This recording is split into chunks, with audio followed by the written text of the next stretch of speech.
Hi, my name is Anneleise Azua.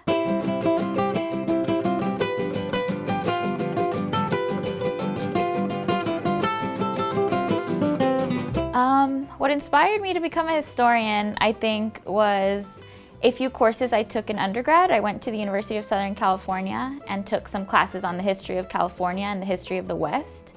And to me, that was very inspiring.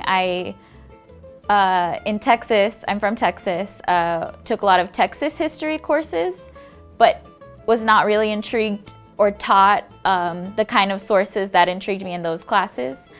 So it was really about the history of that part of the United States being Mexico at one point, and the kind of expansion of the US and all that really fascinated me at that time. And it really resonated with my family's history as well.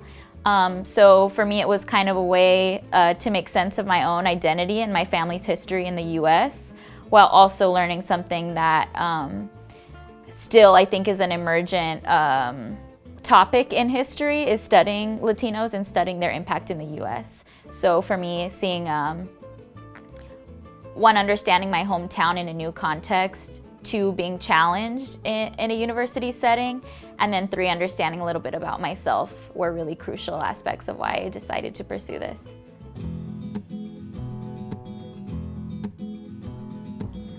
I use history to connect with my own identity, in that one side of my mom's family has been in Texas many generations. Potentially before that was the United States. And that history is something that I'm collecting here at the museum. So I have been working here with people who are trained in oral history to collect oral histories. And I've made sure to do that in my community and offer the resources of, I guess, my historical training to museums in South Texas, and make sure that I'm doing something that's useful in the long term, especially for the archives. So I think learning the methods of how to be a historian, especially a contemporary historian, and chronicling and archiving people's lives and stories has made me want to go back and do that in my own community, where I've felt the archives were missing people's stories.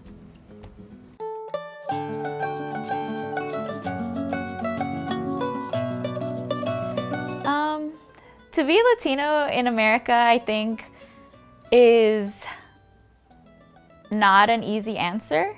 I think it's not the same as whiteness or blackness in the United States. And I think depending on the region and the country that people are coming from or immigrating from, or for a lot of Chicanos and indigenous people in the United States have already been here for a very long time, and then mixed and over time been labeled many different things, been labeled Spanish speaking, been labeled Hispanic, been Latino, been Latinx now.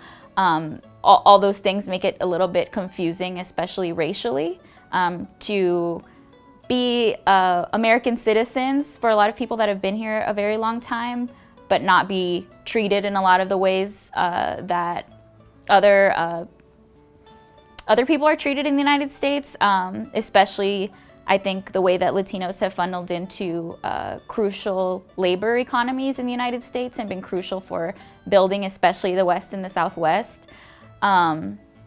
It's difficult because there's the part of the United States that used to be Mexico, and then after that, different migration waves have brought Latinos from all over the world to the United States from different countries, and all those stories are differentially related to United States policies and their views toward immigration, their needs about labor.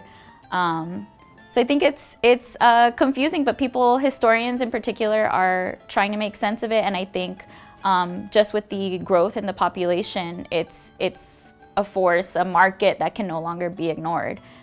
So it's something that I'm very proud of and that I'm hoping to make sense of slowly myself.